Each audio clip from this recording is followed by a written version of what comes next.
Welcome to This Week in Common Sense, starring Paul Jacob. My name is Timothy Virkkala, and I'm here to help Paul do the podcast this weekend. And we cover the big stories that have appeared this week at thisiscommonsense.org. That's where he's been writing since 1999. He wrote 5 pieces, like usual, 5 pieces a week. And they started on Monday with Starlink to Ukraine.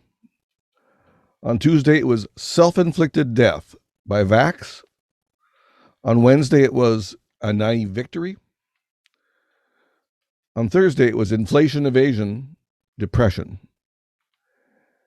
And on Friday, today, as we record this, U.S. patent 9,587,003 B2. You're wondering, that's a weird title. It's a weird story. It's a big story. It's being overshadowed. Okay, so now, Paul, did you have an opening statement you wanted to make today? I didn't really, but I kind of do. I mean, I didn't before just a second ago when I was thinking about it, but now I kind of do, or at least I have a question first for you, which is I have kind of had this sense that when I hear Biden and I hear different people in the U.S. administration talk about Ukraine, it's not as if we said, hey, we're going to be there with troops. It makes kind of some sense that you don't exactly want U.S. and Russian troops going toe-to-toe. You don't want Chinese and U.S. troops going toe-to-toe as much as you can possibly avoid either of those situations. But there's something I don't like about, it's like we're tough because we're ratcheting up the sanctions. And, you know, I think there are cases, I think generally we throw sanctions around like nobody's business. But this strikes me as a time in which you do want to sanction. And of course, if you do, you probably also want to say, we're not buying your oil and not pick and choose and so on. And, but, you know, of course, embargoing oil, either not refusing to sell it or refusing to buy it, is pretty serious stuff. It's kind of a warlike action. It's not quite violence, so it's a little short, but and freezing assets. I mean, that's kind of stealing. That, you know, a lot of fights in this world get started that way. So it's there's always the question of how you respond. I think that I've thought for quite some number of years, 2, 3, 4, that we are either in the initial stages of World War III and we just don't know it yet, or we're headed that way. And partly because of what's happening in China, and Russia's a bad player, although not nearly the power China is, but also what's happening here, and the sense that, as we've talked about a lot of times, our leaders seem to kind of like the way China's run and maybe want to do the same thing. And it's just, there hasn't been a lot of good news for freedom. And so I love seeing countries come together and recognize that you can't pour troops across borders and hit cities with missiles. And, you know, I mean, there are certain things like one country could do really mean things to another country in all kinds of ways, but there's a whole category of more once you're invading and killing people. And so I like that the world is clamping down on Russia in all kinds of ways. But I also feel like that it's almost like Biden's kind of taking a victory lap with what we can do. And I'm looking at it and thinking, we have promised all kinds of countries that we will defend them. And we really, I don't think, are quite prepared to do it. And I think you either have to say, we're not going to do it, which I think is at this stage in history is not the right time for that. Or you have to, but if that's the truth, you gotta tell the truth, or you have to prepare. And I remember thinking how odd it was that I thought when I heard the Space Force out of Trump years ago, I mean, I just, years before that, I would have thought, oh, what new way to spend money on defense is this? This is silly, ridiculous. And some people panned it exactly like that. But I thought, this is smart. do this. I'm actually, as someone who's kind of always been very concerned and still am about our foreign policy and our intervention in different places that serve certain interests, but not the public interest. I today am very concerned that we are stretched all over the globe and that the forces of freedom, such as they are around the world, are counting on us, and that we're not really, that's not on our list of things to do in our real list. We have it as, we know what to say to make the Chinese feel and recognize that we're serious in diplomatic speech. But at the end of the day, it's missiles and ships and soldiers and technology and plans and trying to actually defend places instead of think of what the best language is to make people think that you're going to defend them. So there was a question in there somewhere. No, I thought there was about 7 minutes ago. I don't think the United States can get involved in the Ukraine any more than I think that if we attacked Mexico because Mexico is behaving dangerously, we would want Russia or China to come on the side of Mexico. That's just pure parodies. It's just reciprocity. I don't think it can happen. As many bad things as it can happen when bad people do bad things, I just don't see how it's possible. And we're nuclear powers. And the thing that you didn't quite mention, though you alluded to it many times, so it's to me it's the elephant in the room or the mammoth in the next room, and that is that the United States has been pushing Putin to do this for a long time by expanding NATO after it promised not to expand NATO, and him protesting year after year, and then U.S. getting involved in Ukraine elections more than once. I mean, they did a big deal, was it 2014 or 2015, somewhere around then. And then the United States has been involved. Biden has been involved. Nancy Pelosi's son is involved. Chuck Schumer's son, Mitt Romney's son is all involved in oil in Ukraine or some energy company in Ukraine. They're all big wigs. Right.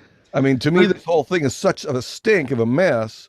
And no politician's child should be on the board of Prisma or any of these. None of that stuff. I agree wholeheartedly with that, but at the same time, I kind of think and Russia supposedly was involved in our election in 2016, and we know the CIA is involved in all kinds of elections, and there's money and there's different things, and we can look at that and kind of say, well, I don't think that's right, and personally, the alternative of clamping everything down and trying to police state elections is probably worse than the disease of foreign governments trying to get their word in, just like some corporation or some union or some PAC or whatever. Let them all speak. But troops going across a border is fundamentally different. And in a sense, we wouldn't like it if the Warsaw Pact all of a sudden had countries close to us, but of course they have had Cuba right there. And of course we had the Bay of Pigs, and we've done different things, and we've embargoed forever, but we haven't landed troops on Cuba, and we shouldn't land. Well, we did land troops on Cuba. When? Bay of Pigs. Bay of Pigs. Yeah, that's what I'm saying, since the Bay of Pigs. Yeah. And those were kind of irregular troops. Right. And we would have gone to nuclear war if Russia hadn't removed the nukes from Cuba. Well, we don't know what would have necessarily happened next. But of course, that was also a deal to remove nukes in Turkey. Exactly. And remove them in Cuba. So it was a reciprocal deal. There's the principle. I don't think Turkey should be in NATO. I think Turkey is a bad ally, and we should have nothing to do with it. Yes, I agree. Well, where I would like to go in foreign policy is away from our role as world policemen, where we do it all. We're the cop, and sometimes we deputize other folks, but we're doing it all. We're not up to it. No country is up to that. The superpower crap is a word. It's not a reality. And we just shouldn't do that. But in pulling back from that, I think we have to be careful not to undercut countries that have depended on us. And I think we have to look at, like, Southeast Asia. You have all of a sudden Japan stepping up. You have South Korea has started to get engaged in stuff that they never did years ago. Australia, in a real trade war with China, and China trying to take over the entire South China Sea. It's called the South China Sea, but it's not really all China's. And so there's that sort of thing. Russia is a bad actor, in lots of ways, I think, but it also, we really did mishandle all of this, it seems to me, because there's two choices. You could, well, three maybe. You could add Ukraine to NATO, and you could arm it to the teeth and say, okay, we're going to, and my sense is I don't think Putin would have attacked had there been all kinds of troops there. But why? Why not instead let it in the EU, do whatever, that's not my decision, that's the EU's, but in other words, integrate it as much as possible, but we're not trying to attack Russia, so we don't need any missiles in Ukraine, and hopefully we don't need any more missiles than we have it. And if we do, I'm all for keeping that deterrence. I've sold out. I'm ready to pragmatically do whatever is, I think, most likely to keep the peace. Pompeo this week in Taiwan, visiting Taiwan as a private citizen, came out and said we should recognize Taiwan as an independent country. And I agree with that wholeheartedly. At the same time, if the president of Taiwan or a bunch of people in Taiwan say, Paul, no, why don't we just keep it the way it is? Don't say anything. We're independent. We're having a good time. Come on over, hike some mountains, go to the beach. Then I'm fine with that too. And so I think you have to be careful in these things, and you have to be smart, and you have to realize we got to avoid war if we can. And the reason to be strong instead of weak is to avoid war. And that's what worries me, is that I think it's a lot easier to hand out guarantees that will be there to defend you and then not be there. And I would have liked to have seen a world in which there are alliances where maybe Ukraine wasn't an alliance, where Russia knew this is the sort of alliance that I don't have anything to fear from them. They won't allow one of their countries to start an aggressive war. They'd immediately be cut off at that point. But they will defend each other. And it's just kind of in a rough block. I think it's probably smart for some of the houses to get together and say, why don't we have each other's back? And if it's the good guys doing that, all the better. I have a hard time knowing what the good guys are, because after COVID, I consider our good guys to be completely corrupt and dangerous and heading toward totalitarianism. And I can include Biden, Kamala Harris, and the whole Democratic gang, and Justin Trudeau especially. And Zelensky is an admirer of Justin Trudeau. He said that he got into politics partly inspired by Justin Trudeau. This man, I wouldn't trust either of those. Scary. I don't like it. I don't like it at all. But there's even worse, is this whole Ukraine thing. And by pushing Russia, pushing against Putin, we poke at him and we push him towards China. And there was a lot of reason to believe that Japan and India have been making agreements, because they know that, especially after Afghanistan, there's an entente forming against China in the East, India and Japan being two obvious examples, that they want to ally separate from the United States. And, with other countries, maybe even to Taiwan, but probably Australia too. But Russia was a possible silent partner here, and they were somehow involved in setting up some sort of entente. And that's completely scuttled now. I haven't read anything about that. This is in the real backwaters of diplomacy. It's obvious that these countries are looking for real, actual defense against a real threat in China. And if they don't think the U.S. is going to do it, they're going to look for other ways. Right. And some of that may be nuclear. And the truth is, if we're talking about Japan, India, not so much. Of course, they have nukes. Taiwan, I don't think you have anything to fear from Japan that has nuclear weapons, or China, or not China, Taiwan that has nuclear weapons. The two countries in that area of the world that I think you have most to fear, all the countries you have most to fear from, Pakistan, India, and China. And you have the most to fear from China, and the next from Pakistan, and the next from India. But all three of those are governments that are not terribly stable or nice or human rights friendly or human life friendly, and they all have nukes. And so, if Australia and Taiwan and Japan had nukes, I think you'd have a better neighborhood instead of a worse neighborhood. Now, that's, who knows what will happen with that. But the truth is they're all looking for real defense. This is not just John F. Kennedy ran for president before I was born even, talking about a missile gap that didn't really exist. We've played all kinds of games with defense. We've used our military to do all kinds of stupid things and wrong things. But I think we're entering a period in which authoritarianism is heightened. And we see it even in our own country trying to grow. And so this isn't our government needs to have extra power, but it is, I think, that our country has to be strong. We're headed, I think, to some difficult days ahead. And we want to be capable of defending ourselves and being a good partner in that sort of thing, or it'll be worse. One more complexity that I think we should add, though, this is the thing that no one's talking about. It seems like money. The embargo has been over the SWIFT system, which is some sort of international finance cooperation system. But you know who's not in SWIFT? India and China. Russia has now could trade directly with India and China and has nothing to do with dollars. The dollar is being dropped nation by nation in importance as the de facto currency of the world. And when that finally hits some tipping point, the dollar goes, America goes, we go into crisis. And it doesn't matter what war we're in, America is in a really deep doo-doo, as one of the great evil presidents in American history, George Herbert Walker Bush, put it.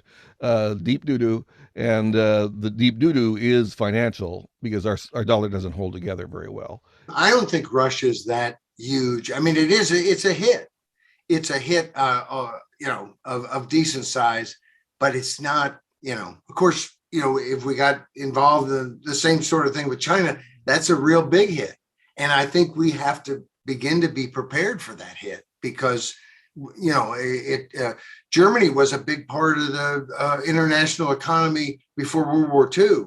And there was a big hit, but it was not like we could go, let's stop the war and see if we can do some trading. So, I mean, part of it is if the dollar it seems to the dollar is propped up by we've been allowed to borrow and not have a very stable dollar because everyone's had to kind of use it. So tough. And we may be at a point in which, customers go elsewhere. And in a war, we want those, it's not like it's not like Russia's saying, hey, we're out of here. We're saying, get out of here. But we, the stronger you are, the more capable you are of saying, I'm not going to trade with you. The dollar going could be good for us because obviously the United States government is never going to stop deficit spending and debt financing until they have to. So that's one good thing. The problem is who's going to be in charge and what people like the Democrats want to do. And they've moved it already in Congress several times. I think you've written about this. They've moved to get rid of cash. They want to be able to control your bank accounts. So in a case of emergency, they can, you can't spend that much money. And they've already proposed this very session of Congress to get into your bank account and look and see what the activity is. So it's we're a long way away from what you wrote this week. Well, not really. I was just about to kind of have the opposite conclusion a little bit in that, isn't it interesting that we start by talking about the war? That's the big news, and it is. But it implicates so much of what we talk about all the time. Because the first one up, Starlink to Ukraine, here a war breaks out. Information's really important. It's important to both sides. Russian troop movements, different things are being tweeted. And Twitter, in their infinite stupidity, is slapping down these tweets and censoring these tweets. And then, of course, it turns out, no, please, the Russians already know where they're moving their troops. We're communicating with each other on your network, which is the whole beautiful reason to have such a network, but you idiots ruin it. So Twitter, got around to fixing it, but they didn't get around to realizing, you know what? We could just let people speak, and then other people could hear it and read it and send it to somebody else, and it would all kind of come out in the wash what people are doing and saying, and people could use it to the best of their ability, instead of Twitter deciding we're on high going to decide what truth is and what you can say and what you can't say. So it's obnoxious. And then, of course, just because ingenuity is such a wonderful thing, I believe it was a Ukrainian general, or maybe it was one of their ministers, who tweeted something out to Elon Musk and said, hey, could you save us by getting us the ability, to hook up to the Starlink internet through satellite? And he did it, and he did it pretty darn quick. So that was kind of we started off Monday, which we almost never do, with the feel-good story of the week, I think. Well, it's nice occasionally to have things start out nicely. I don't know. On Monday, you're thinking it's going to go downhill from here. You almost want to start out Monday bad, so you have something to look forward to. Maybe not. Well, that was the first third of our podcast. The rest of it's on Rumble and SoundCloud. Why isn't it here on YouTube? Well, you probably have guessed. YouTube isn't a free speech platform anymore. And we've been taken down once or twice. We're trying not to risk it again. So if you want to think and evaluate differing opinion, and Paul and I don't agree on everything, we argue, so you can argue with us on Rumble and SoundCloud. But go to thisiscommonsense.org and you can get links to the files and listen and view to your heart's content. And you can figure out why, oh why, did I title this podcast Evidence of the Damned? It's in the rest of the podcast. It makes sense, somewhat.